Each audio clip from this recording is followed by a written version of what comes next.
Thank you for joining me today. This is the next installment of my oil painting demonstration for flowers.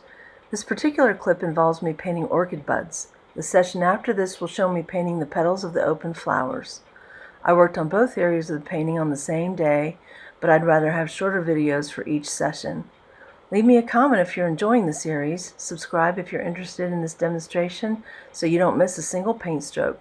Thank you and enjoy!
want to know the colors, brands, and the palettes that I've used in these painting sessions, along with explanations of how I work, please look at the video placed here in the end screen entitled Getting Started on the Petals, Oil Painting Tutorial for Orchid Flowers. Thanks again. Later.